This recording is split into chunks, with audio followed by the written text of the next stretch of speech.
In a quiet park, a little beggar girl observes a wheelchair-bound gentleman with a sad expression. When she gets a little closer, she notices tears streaming down his eyes. The innocent girl approaches him and asks, "Sir, can I give you a hug?" The gentleman, who carried deep sadness in his gaze, is startled and looks at the girl. Suddenly, she wraps her little arms around him and says some things the gentleman never expected. She didn't know he was a millionaire. And the next day, something extraordinary happens, catching everyone's attention. 200 soldiers appear in uniform, each carrying something very strange. They were all looking for the child.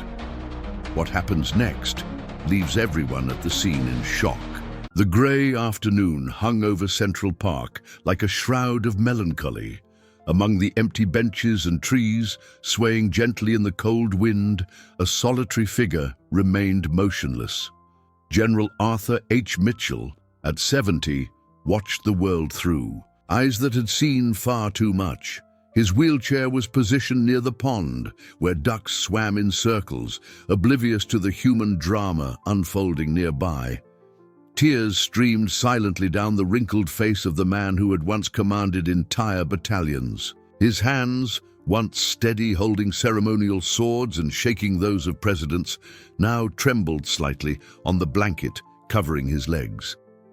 The military uniform had given way to simple clothes, but his posture still held traces of the discipline that had been his companion for decades. 3 years. 3 long years since Clara had gone, taking with her not only her companionship, but the very meaning of his existence. The large, empty Upper East Side townhouse echoed only with the sound of his bleak thoughts. The staff spoke in whispers, as if afraid to shatter what was left of a man who had faced enemies on battlefields, but was now succumbing to the cruelest solitude. On this particular afternoon, Arthur had made a decision. His fingers discreetly touched the small vial in his pocket, where he kept what he believed was his last hope for peace. He could no longer bear the weight of the emptiness in his chest. The medals on the wall at home, the praise in yellowed, newspapers, the photographs with dignitaries, none of it mattered when you were utterly alone. It was then that a small shadow approached. Arthur looked up, surprised to see a little girl about 6 years old walking toward him. Her clothes were worn but clean, and her brown hair was tied in a messy ponytail, her large, curious eyes fixed on his face with an intensity that unsettled him. The child stopped a few feet away, tilting her head like an inquisitive bird. Arthur tried to hide his tears, quickly wiping his face with his hand, but it was too late. The girl had seen everything, and her expression softened with a compassion that seemed impossible for someone so young. "Are you sad, mister?" she asked, her voice sweet yet direct. Arthur was silent, unsure how to respond. He hadn't spoken to anyone but his staff for months, and he had certainly never been asked about his feelings so simply and honestly. The girl took a step forward, her eyes shining with a determination that strangely reminded him of a soldier about to carry out an important mission. "Can I give you a hug?" she asked, already extending her small arms. Without waiting for an answer, she ran to him and wrapped him in a tight embrace. Her skinny arms managed to partially circle the general's torso, and she rested her head on his shoulder with a trust that left him completely disarmed. The human warmth Arthur hadn't felt in years washed over him like a warm wave. His hands hesitated for a moment before he returned the hug, gently touching the child's back. It was as if all the ice that had formed around his heart began to melt instantly. "Thank you," he murmured, his voice hoarse with emotion. "Thank you, little one." They remained that way for a few minutes, a retired general and an unknown girl, united by a moment of pure humanity in the midst of the world's coldness. Arthur felt something he hadn't experienced in a long time, a spark of hope beginning to flicker timidly in his chest. When the girl finally pulled away, she smiled at him with a genuine joy that lit up her entire face. Arthur realized that for the first time in months, he had stopped thinking about the small vial in his pocket. The girl moved back slightly but didn't leave. Instead, she sat on the ground beside his wheelchair, crossing her little legs and looking at the pond as if it were the most interesting place in the world. Arthur watched her with a mixture of curiosity and confusion. How long had it been since someone had approached him without an ulterior motive? "I cry sometimes too," she confessed, breaking the silence with unnerving ease. "Especially at night, when Grandma's asleep and I'm just looking out the window." The child's words hit Arthur like a punch to the gut. He had assumed that only adults carried heavy burdens, but here was a 6-year-old girl talking about nighttime tears with a maturity she shouldn't possess. "Why do you cry, little one?" he asked, his voice softer than it had been in years. She sighed deeply, a sound that seemed to come from someone much older.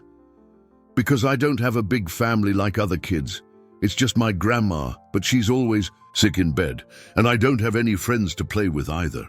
Arthur felt his chest tighten. For decades, he had commanded men, made decisions that affected thousands of lives, but he had never felt as powerless as he did in that moment, faced with the raw loneliness of a child.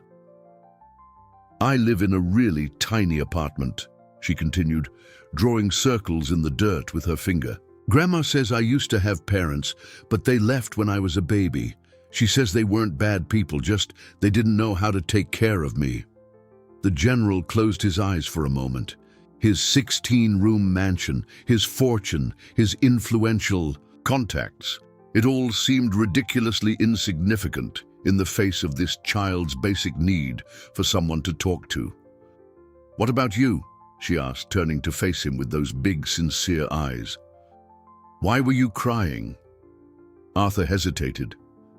How could he explain to a child the void that consumes a man when he loses the one person who truly loved him? How could he describe the feeling that all his military achievements, all his accomplishments meant nothing when there was no one to share them with?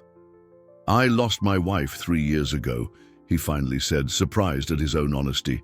She was my everything, and now I feel very lonely too." The girl nodded seriously, as if she understood perfectly. "Loneliness hurts, doesn't it? It's like there's a big hole right here inside," she said, pointing to her chest. "Exactly," Arthur murmured, impressed by the child's perception. They fell silent for a few minutes, two human beings of vastly different ages, united by the same fundamental pain. The general looked at the frail little girl and realized something extraordinary. Despite all his wealth, status, and achievements, he felt just as lost and abandoned as she did. "You know what I always imagine," the girl said, breaking his train of thought. "I imagine what it would be like to have lots of people around me, a big table full of people at dinner, voices talking, laughter. It must be really nice to have a big family." Arthur swallowed hard. His dining table that seated 12 hadn't seen a guest in years. The only sounds in his house were the footsteps of the staff and the echo of his own solitude. "I have a big table," he admitted slowly, "but I eat alone every day."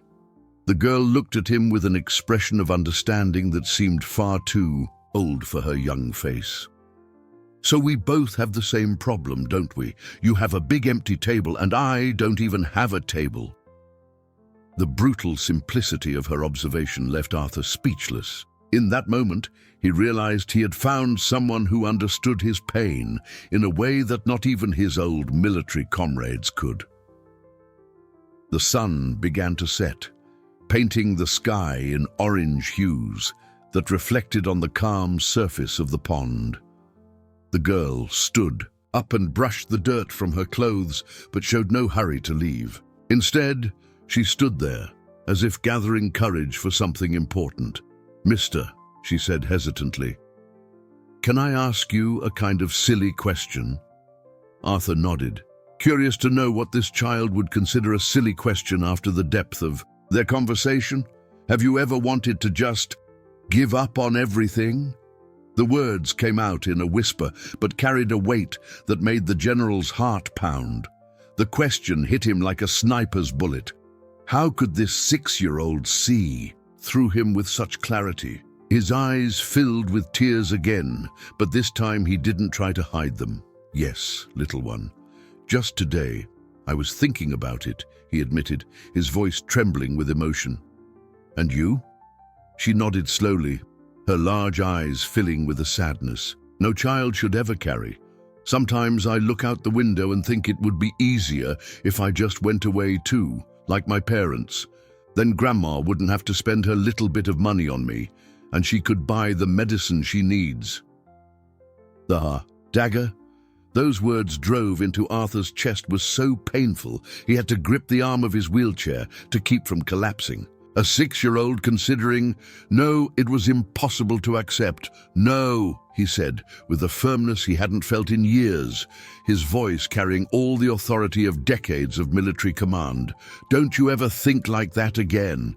You are important. You have value. He stopped, realizing he was talking to himself as much as to her.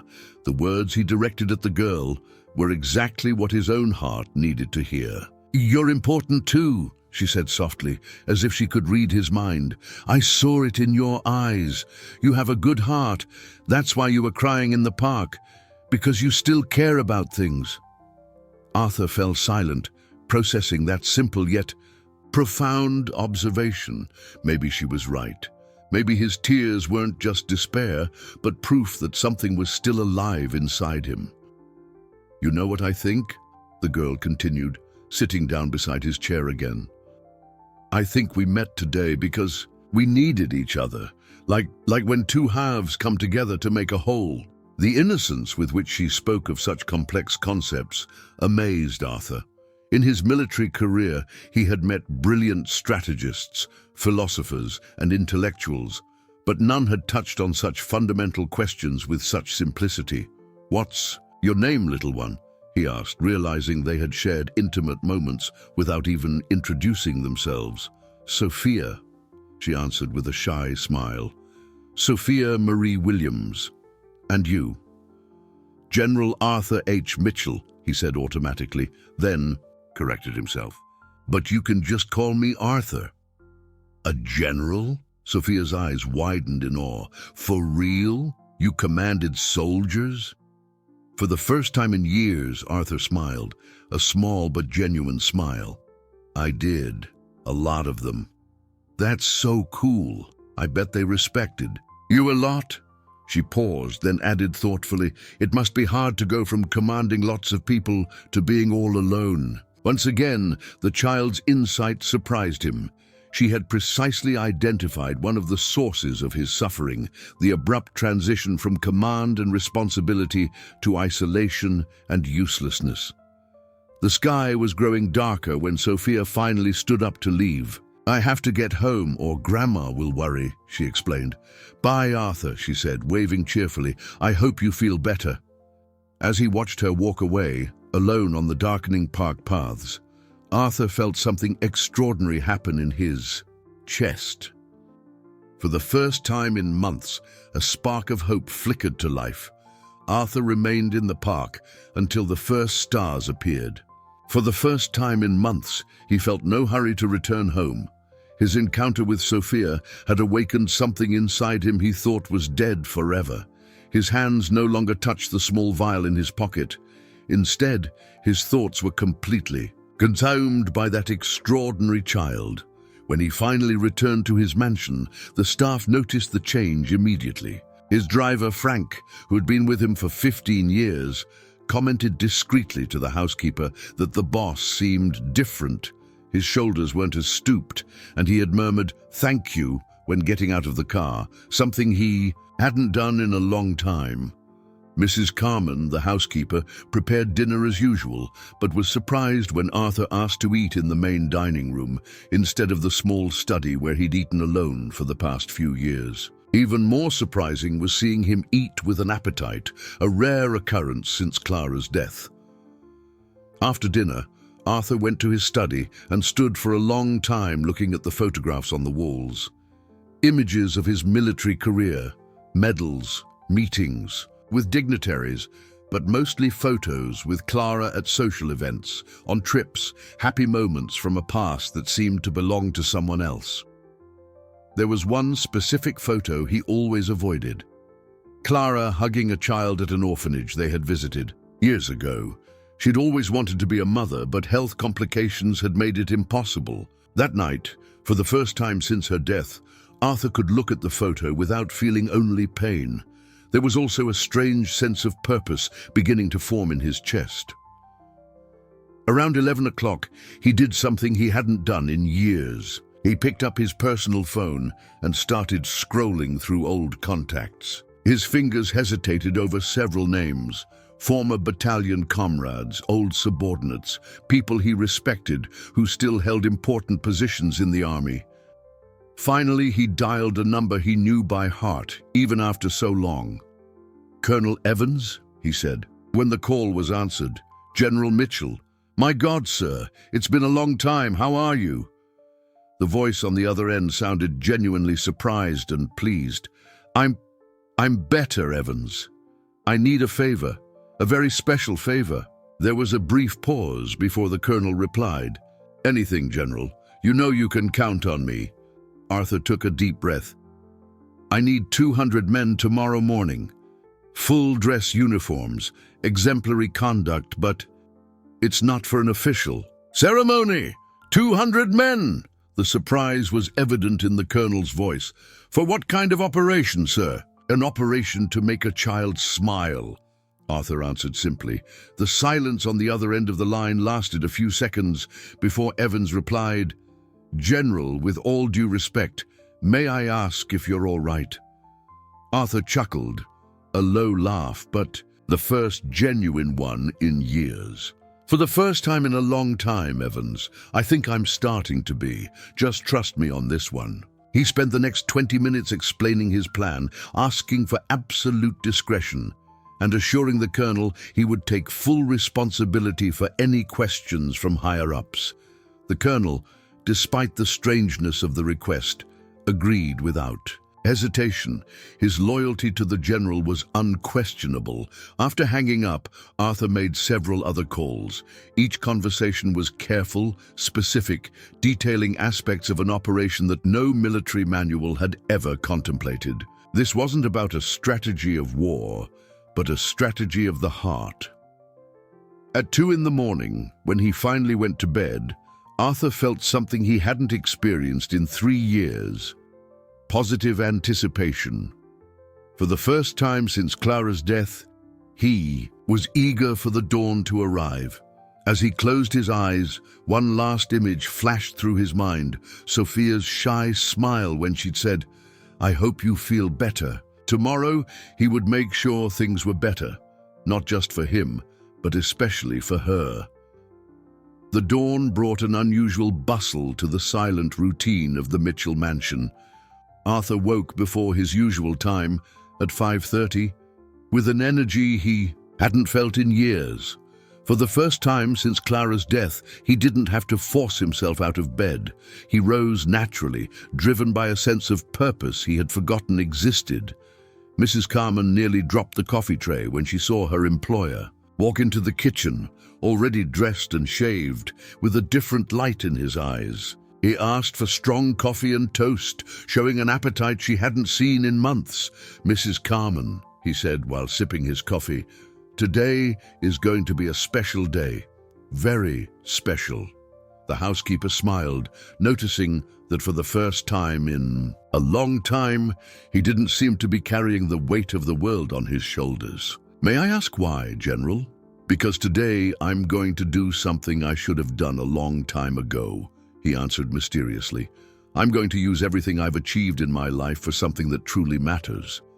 By 7 a.m., Arthur was already in Central Park, strategically positioned near the same bench where he had met Sophia the day before. He had arrived early on purpose. He wanted to watch the morning rhythm, to understand the child's routine, to get to know the world she lived in. The morning park was different from the afternoon. Joggers passed on the trails. Seniors took gentle, Walks and a few mothers brought small children to the playgrounds. Arthur observed it all with renewed attention, as if seeing the place for the first time. Around 8:30, he spotted a familiar figure walking slowly down a path. Sophia appeared from the same direction as the day before, but this time she wasn't alone. A grey-haired woman, looking to be in her 60s, walked beside her with difficulty, leaning on a makeshift cane. Arthur watched the two of them approach a distant bench. The woman, surely Sophia's grandmother, sat down with evident relief, while the girl stood beside her, talking animatedly about something he couldn't hear from that distance. Even from afar, the old woman's fragility was clear. Her movements were slow and careful, and she occasionally brought a hand to her chest, as if struggling to breathe. Sophia, ever attentive, constantly adjusted her grandmother's cane and checked to see if she was comfortable. Arthur's heart ached as he watched the scene. The responsibility on that 6-year-old's shoulders was visible even from a distance. She cared for her grandmother with a dedication many adults didn't show, and she did it naturally, as if it were the most normal thing in the world. At 9 o'clock sharp, Arthur's phone buzzed. A text from Colonel Evans. Operation underway. 200 men in position as requested. Awaiting your orders, General. Arthur took a deep breath. He was about to do something completely outside of any military protocol, something that might seem like madness to many, but to him, it was the sanest thing he had done in years. He typed his reply, "Begin the movement. Remember, total discipline, but the objective is joy, and don't forget the balloons." While he waited for his men to arrive, Arthur watched Sophia playing alone near the bench where her grandmother rested. She had found some wildflowers and was making a small bouquet, probably for the old woman. The scene was so tender, it brought tears to the general's eyes again, but this time they were tears of hope. In a few minutes, his life would change forever. And more importantly, the life of that special child would never be the same. The rhythmic sound of marching boots echoed from the streets adjacent to the park, growing louder with each passing second. The morning park-goers stopped their activities, intrigued by the approaching military sound. Mothers scooped up their children, joggers paused their runs, and even the birds seemed to fall silent. Sophia was crouched near a flower bed collecting daisies for her grandmother when she heard the strange sound. She looked up, confused, trying to identify where the coordinated, imposing noise was coming from. Her grandmother, Eleanor, also noticed and instinctively squeezed the girl's hand. And then they appeared. 200 soldiers in full dress uniform emerged simultaneously from every entrance to the park, marching in perfect formation. Their uniforms were impeccable, their boots shone in the morning sun, and each one carried colorful balloons, an image so surreal it seemed torn from a dream. The entire park froze. Children pointed in amazement. Adults whispered among themselves, trying to understand what was happening, and some even pulled out their phones to record the inexplicable scene. 200 professional soldiers marching with party balloons was not something anyone expected to see on an ordinary morning. Sophia hid behind the nearest tree, pulling her grandmother by the hand. Her eyes were wide, with a mix of fear and fascination. She had never seen so many soldiers together, and the precision of their movements was both impressive and intimidating. The soldiers formed a perfect honor guard, a corridor stretching from the main park entrance to the center of the recreational area. They stood at attention, still as statues, but the colorful balloons created a cheerful contrast to their military seriousness. For a few minutes, there was total silence. Then, the sound of wheels on pavement broke the tension. Arthur appeared at the end of the corridor, impeccably dressed in his own full military uniform, adorned with every medal and decoration he had earned over decades of service. His wheelchair glided smoothly down the path his men had created, and his face held a serene determination he hadn't shown in years. He advanced slowly down the honor guard as every soldier saluted simultaneously. The crisp sound of 200 arms moving in unison echoed through the park like controlled thunder. It was a display of respect and discipline that few civilians ever get to witness. Arthur stopped in the center of the park and turned his chair toward the tree where Sophia was hiding. His eyes met hers, and he smiled. A warm, fatherly smile, completely different from the melancholy expression of the day before. Sophia Marie Williams. His voice carried the full authority of a commander, but also a tenderness that made the little girl's heart race. "Yesterday, you said you wished you had friends to play with." The girl stepped out slowly from behind the tree, still holding her grandmother's hand, who watched the scene with a mixture of astonishment and concern. Sophia took a few hesitant steps toward the general, her eyes darting between him and the 200 soldiers who remained at attention. "So," Arthur continued, his voice echoing across the park, "I brought 200 friends to play with you." The moment he finished speaking, something magical happened. The 200 soldiers, in perfect synchrony, relaxed their military postures and smiled. It was as if a spell had been instantly broken, transforming disciplined warriors into willing playmates ready to make a child happy.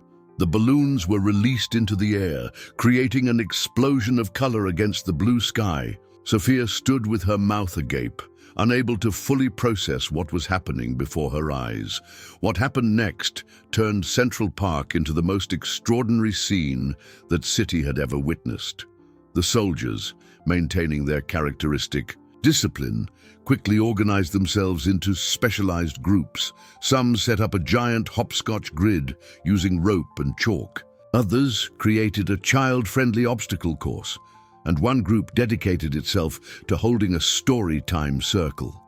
Sophia remained motionless for a few moments, trying to process the surreal reality before her.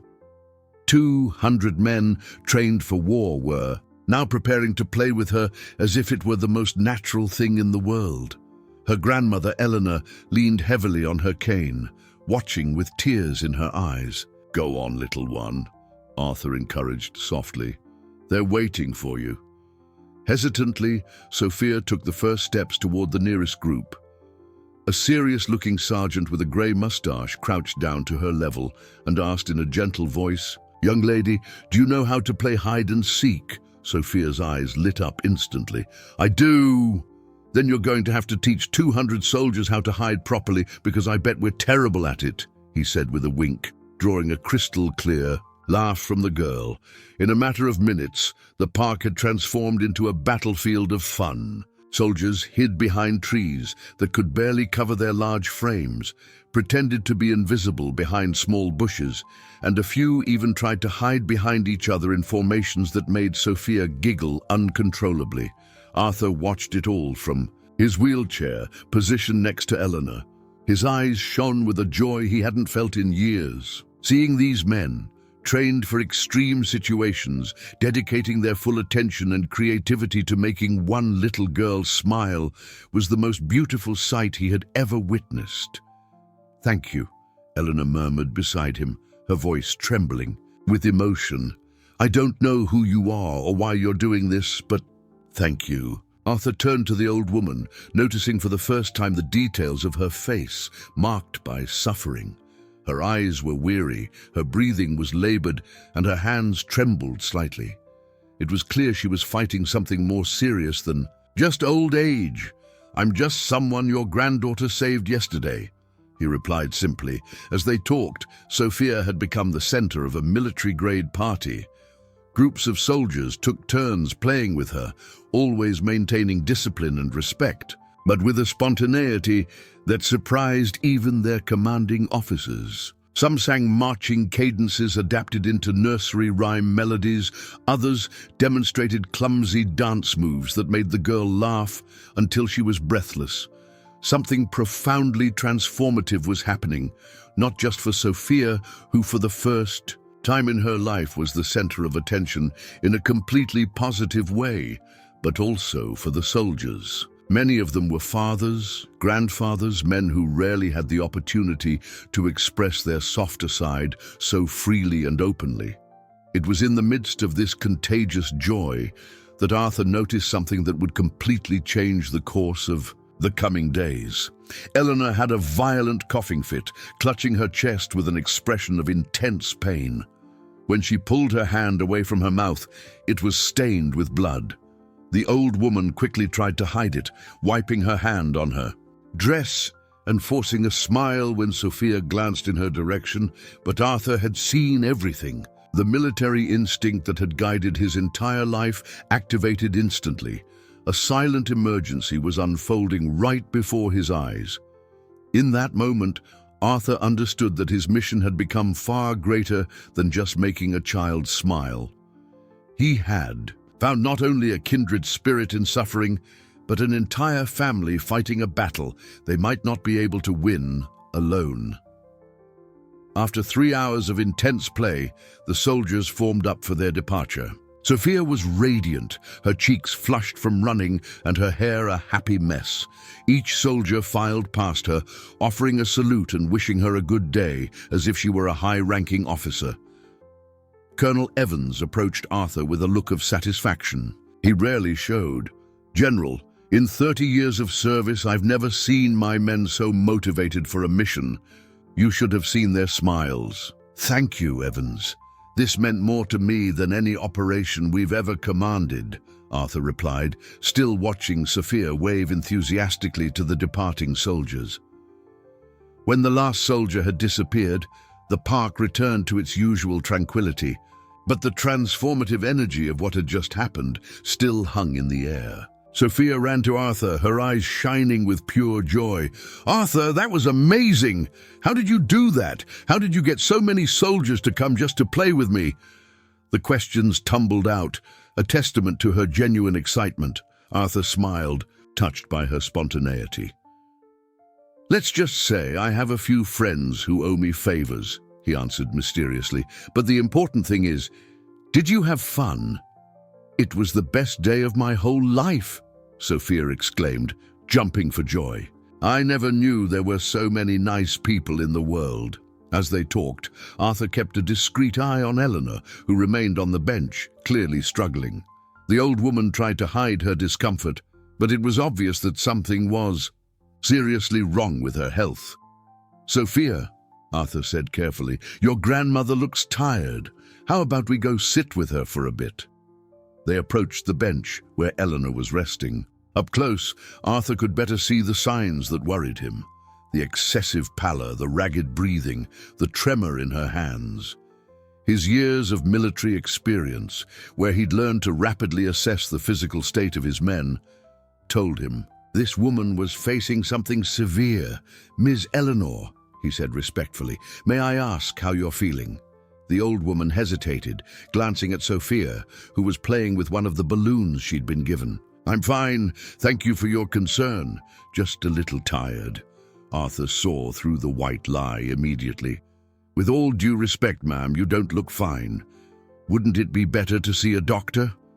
Eleanor's eyes filled with tears she tried to quickly hide. "Sir, we can't afford a private doctor. And at the public clinic, the waiting list is months long. I tried to get an appointment, but—" "Grandma's had a bad cough for a long time," Sophia interrupted innocently, not sensing the discomfort her words caused. "Sometimes she coughs up blood, but she says that's normal when you get old." Arthur's heart nearly stopped. A cough with blood in a woman her age could indicate serious lung problems, possibly cancer. The urgency of the situation hit him like a physical blow. "Ms. Eleanor," he said with all the gentleness he could muster, "I would very much like to help. I can arrange a private medical consultation for you today, if you'll allow me." The old woman looked at him with a mixture of gratitude and suspicion. "Why would a stranger do this for us? What kind of interest do you have in Sophia?" Arthur understood her concern perfectly. A vulnerable child always attracted attention from people with bad intentions, and Eleanor was being cautious. I have no interest other than to repay the kindness your granddaughter showed me yesterday, he answered sincerely. She saved my life, Miss Eleanor, literally, and now I want to save yours. The words carried such a profound truth that the old woman felt her defenses begin to lower. The next afternoon, Arthur was in his study organizing the medical contacts. He had gathered to help Eleanor when his phone rang. The name on the screen made him frown. Dr. Matthew Mitchell, his nephew and the family's attorney. Uncle Arthur, we need to talk. Urgently, Matthew said without preamble. I'm on my way over. With Rick and Trish, Arthur sighed deeply. His 3 nephews, the children of his late brother, were his only remaining family.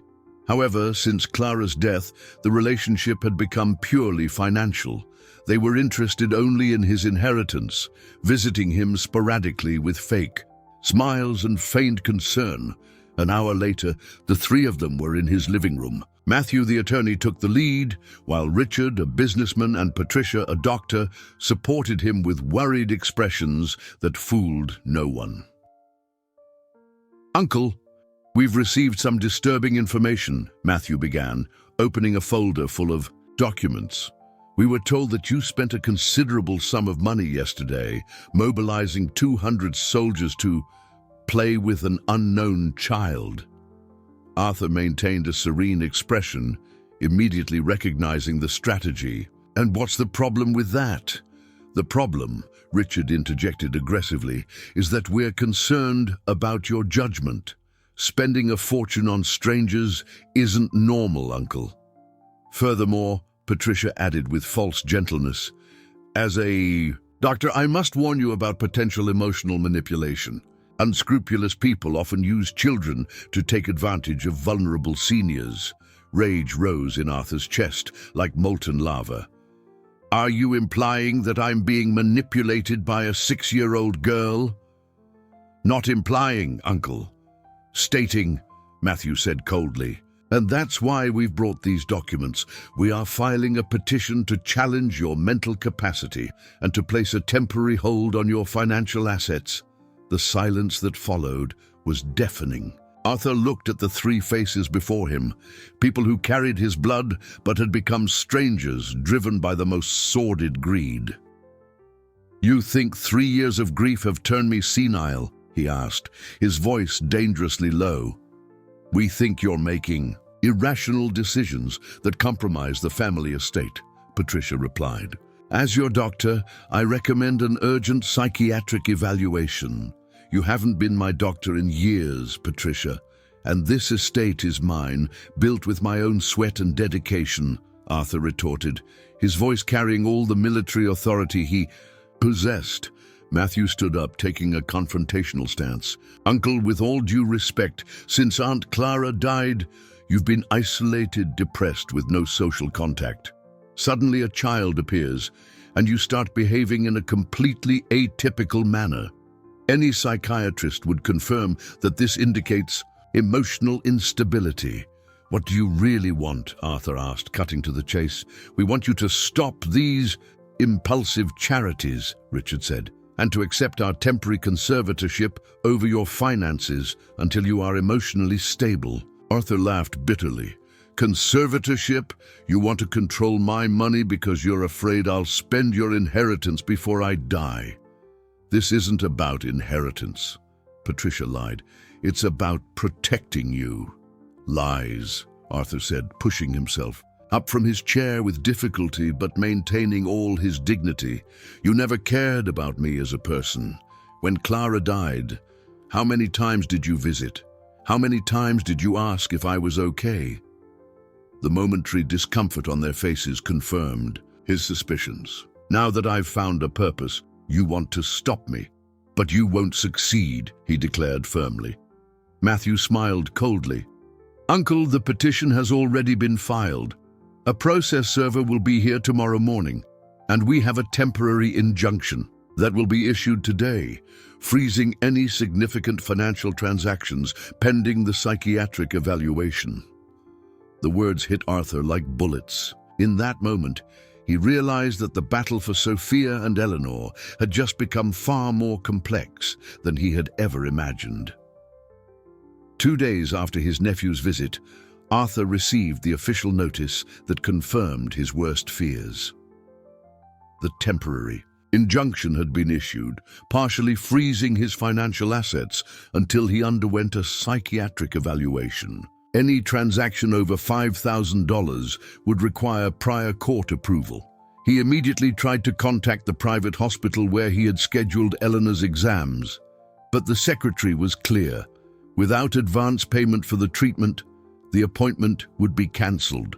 The amount needed for the diagnostic procedures far exceeded the limit allowed by the injunction. With a heavy heart, Arthur went to the park, hoping to find Sophia and explain the situation. He couldn't just disappear from their lives without a word, but he didn't know how to explain to a 6-year-old the legal complexities that were preventing him from helping. He found them on the same bench, but the scene that greeted him was devastating. Eleanor was visibly worse, her breathing even more labored, and Sophia held her hand with a worried expression that no child should have to wear. Arthur.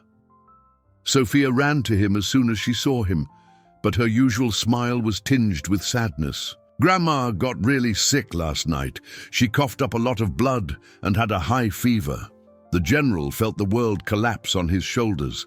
Every hour of delay could be crucial for Eleanor's diagnosis and treatment, but his hands were legally tied by relatives who cared only about money. "How are you, Miss Eleanor?" he asked, approaching the bench. The old woman tried to smile, but it was clear she was fighting intense pain. I'm trying to be strong for Sophia," she murmured with difficulty. "Grandma, tell him what the doctor at the clinic said," Sophia insisted innocently. Eleanor hesitated, clearly not wanting to worry her granddaughter. "I managed to get an appointment at the public clinic yesterday. The doctor said, I need urgent tests at the hospital. He suspects something serious with my lungs." "And when were you able to schedule the tests?" Arthur asked, already dreading the answer. 2 months from now," she answered, her voice breaking. "They said it's urgent, but there are no openings before then. And even if there were, I can't afford the medicine he prescribed." Sophia looked between the two adults, sensing the gravity of the situation even without fully understanding. "Arthur, can't you help Grandma like you helped me with the soldiers?" The innocent question was like a knife to the general's heart. How could he explain to this child that his own family was stopping him from saving the life of the most important person in her world? "Sophia, It's complicated right now," he said, struggling to find the right words. At that moment, Arthur's phone rang. It was Matthew, his nephew. "Uncle, I hope you're understanding the seriousness of the situation," the cold voice said on the other end of the line.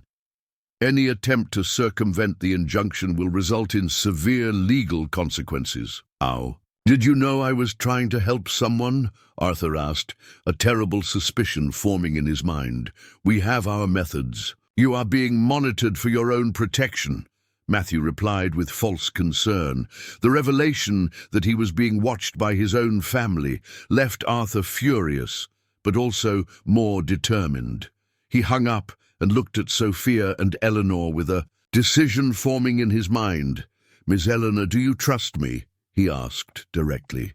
The old woman nodded slowly. "I do, General. Sophia told me you are a good person." "Then I need you to trust me a little longer. I will find a way to help you, even if it costs me everything I have." Sophia squeezed his hand tightly. "Promise, Arthur?" Looking into the child's hopeful eyes, and then at Eleanor's pale face, Arthur made the decision that would change the course of the entire story. The next morning, Arthur's phone woke him with a jolt. On the other end of the line, the trembling voice of one of Eleanor's neighbors delivered the news he had been dreading. General Mitchell? Miss Eleanor got very sick during the night. Sophia gave me your number. They're at City General Hospital now, but it's critical." Arthur didn't hesitate. He dressed quickly and had Frank, his driver, take him to the hospital immediately. On the way, he tried calling his medical contacts but hit the same wall. Without court authorization to move the necessary funds, no private hospital would take the case. City General Hospital was a cruel reflection of a broken system. Crowded hallways, gurneys in the corridors, entire families camped out waiting for care. Arthur had never been in such an environment. His position had always granted him access to the best private medical services. He found Sophia sitting alone in a plastic chair in the pediatric wing, swinging her little legs nervously. When she saw him approach in his wheelchair, she ran into his arms, tears streaming down her face. "Arthur, Grandma's really sick. The doctor said she needs a very expensive surgery, and if she doesn't get it soon, she might... Sophia couldn't finish the sentence, sobbing against the general's chest. A nurse approached, recognizing the child's distress. "Sir, are you family?" "I'm a friend of the family," Arthur replied. "How is she?" The nurse glanced around to make sure Sophia couldn't hear and lowered her voice. "Sir, the situation is grave. The patient has an advanced lung tumor that needs to be removed urgently. We've stabilized her for now, but we don't have the specialized surgical capacity here. The wait list is at least 6 months. And what would it cost at a private hospital?" Arthur asked, already knowing the answer would drastically exceed his current limits. "Somewhere between $200,000 and $300,000, including the surgery, hospitalization, and subsequent chemotherapy," the nurse replied with regret. "It's a figure very few families can afford." The world crashed down on Arthur. Even with his considerable fortune, the court injunction made it impossible to access that amount of money quickly. His nephews had calculated their move precisely to prevent any significant impulsive spending. Sophia tugged on his sleeve, interrupting his thoughts. "Arthur, I did something wrong," she said in a tiny voice. "What was it, little one?" I told the doctors you were my grandpa and that you would pay for Grandma's treatment. They said if a family member guarantees payment, they can transfer her to a better hospital today." Arthur's heart ached at the child's desperation.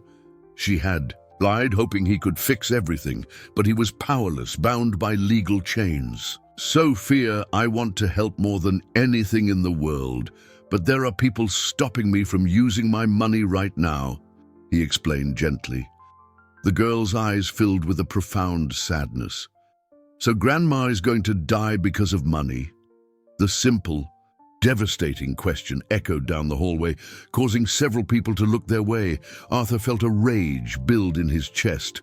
Rage at his nephews, at the system, at his own impotence. "Please, Sophia, just give me a little time. I will find a solution," he promised, having no idea how he would keep that promise. At that moment, Sophia did something that shattered the general's heart completely. She looked up at him with tear-filled eyes and said, "I'm sorry, Arthur. I'm sorry for causing you trouble. Grandma is sick because of me, and now you're in trouble because of us too." Arthur pulled the girl into a tight hug, realizing he had reached the most critical moment of the entire situation. He had to find a way to save 2 lives before it was too late. Arthur spent the night at the hospital, holding Sophia in his arms as she slept fitfully in the hallway chair. His mind worked feverishly, analyzing every possibility, every resource he still had. He had fought in wars, faced impossible odds, but he had never felt so cornered. At 5 in the morning, an idea began to form. It was risky, controversial, but perhaps his only chance to save Eleanor and expose his nephew's greed. He picked up his phone and made a call that would change everything. "Mark, it's General Mitchell. I know it's early, but I need an urgent favor. Are you still at NNN?" Mark Peters, a veteran journalist Arthur had met on military press tours, answered in surprise. "General, Of course, I'm the editor-in-chief now. What can I do for you? I need a press conference today, and I want it broadcast live.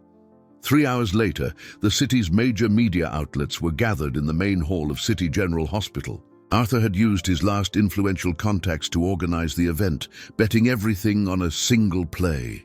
Sophia was by his side, holding his hand with renewed confidence. Arthur had explained his plan simply.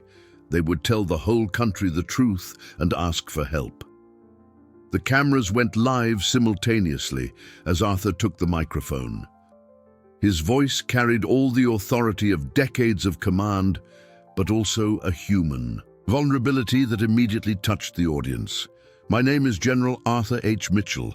I served my country for 40 years. I fought in wars, I received medals, but today I come before you as an ordinary man fighting the most important battle of his life. He paused, allowing the cameras to focus on Sophia beside him.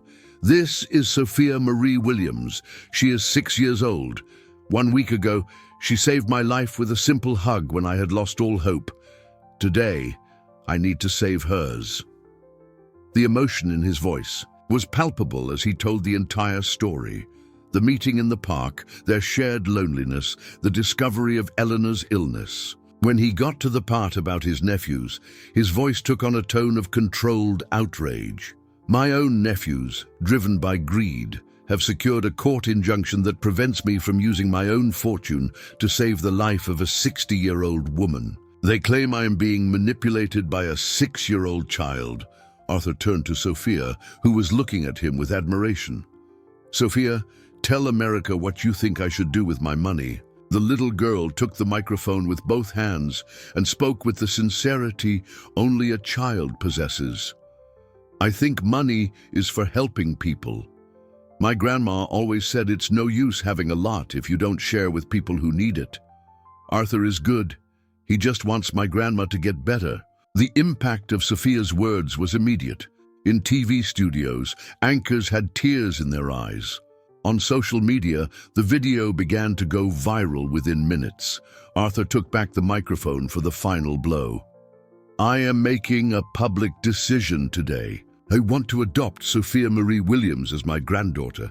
I want to care for Miss Eleanor as if she were my own mother.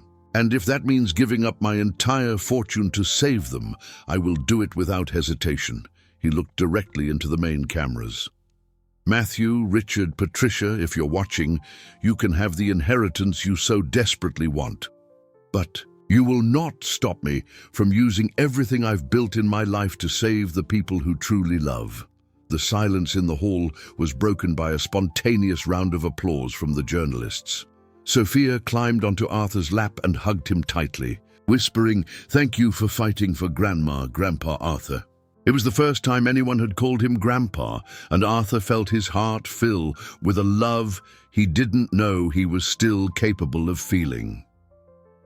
The fallout from the press conference was immediate and overwhelming. In less than 2 hours, the story of the general and the girl was a top trending topic nationwide.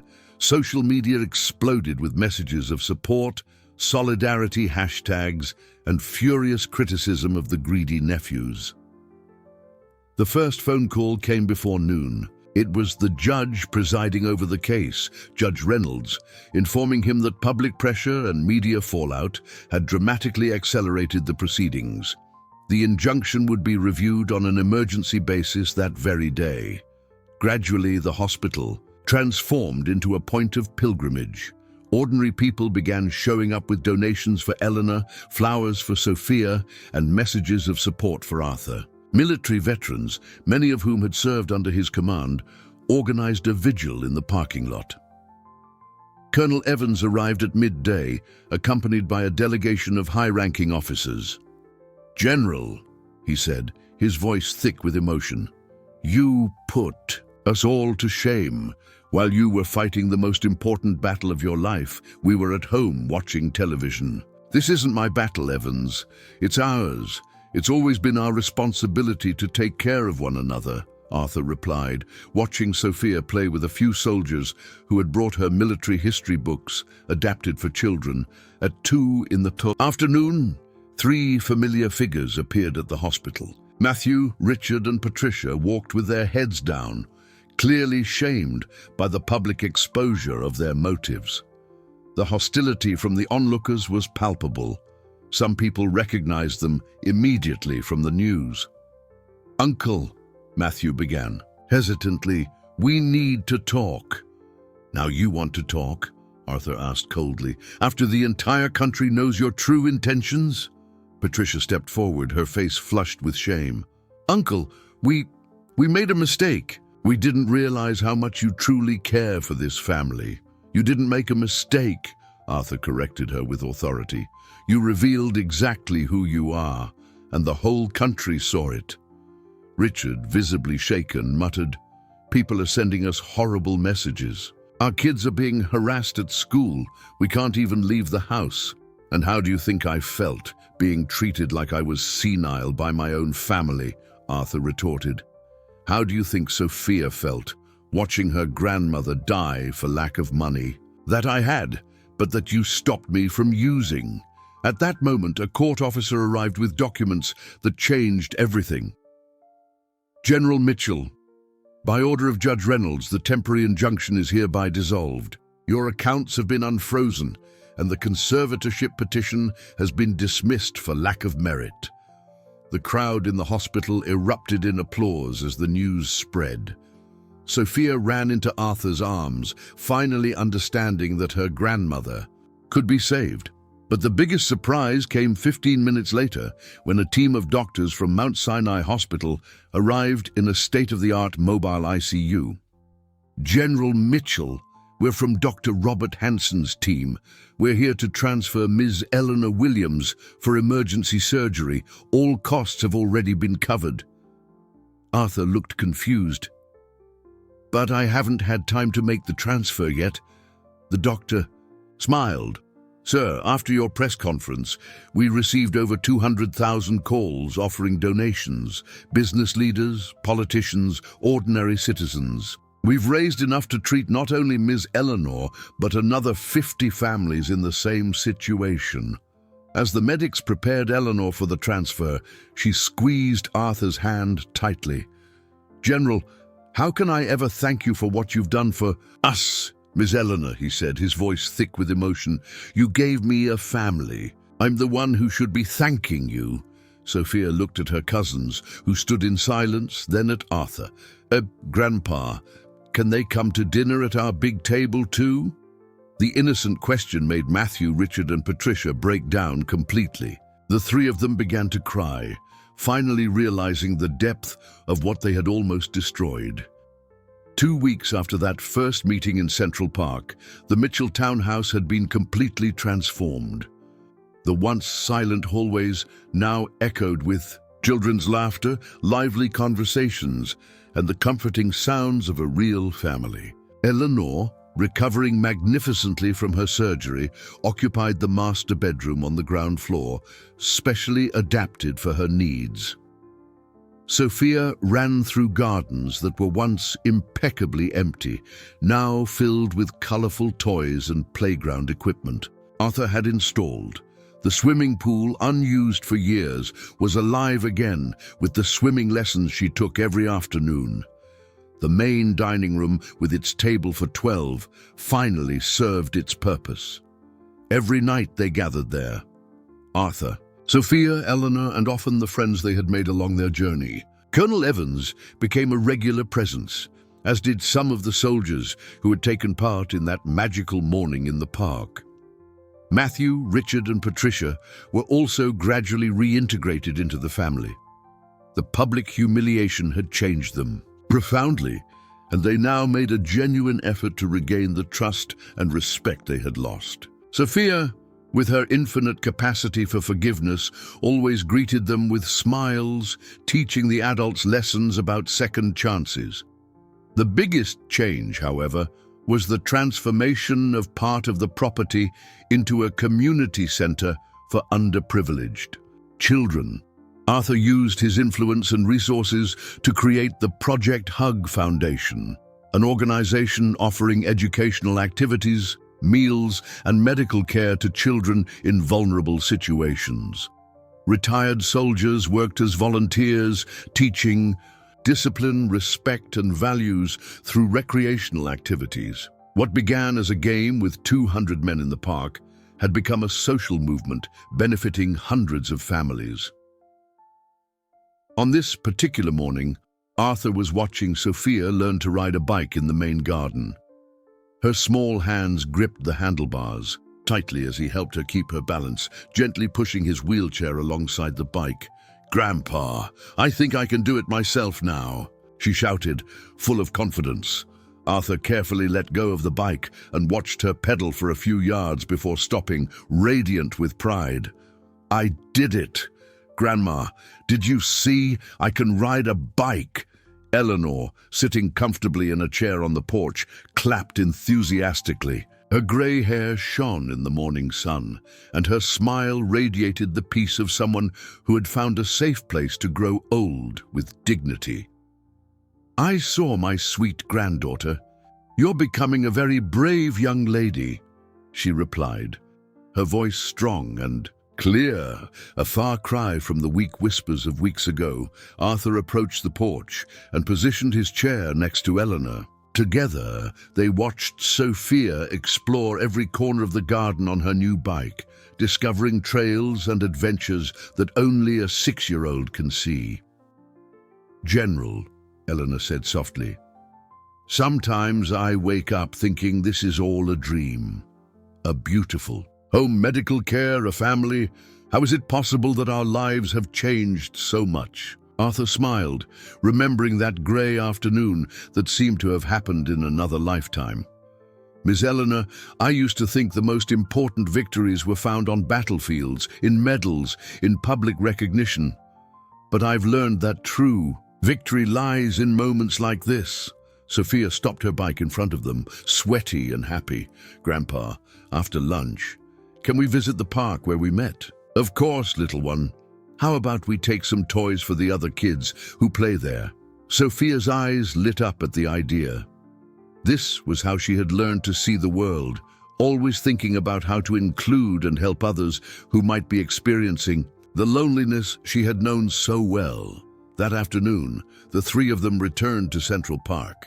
But now they arrived as a family, carrying bags full of toys, books, and snacks to distribute. The bench where Arthur had once wept alone became a meeting point for other needy children, who now had Sophia as an ambassador of joy and Arthur as a silent protector. As he watched Sophia organize a game with children she had just met, Arthur finally understood the true meaning of his existence. He wasn't here to accumulate wealth or achieve military glory.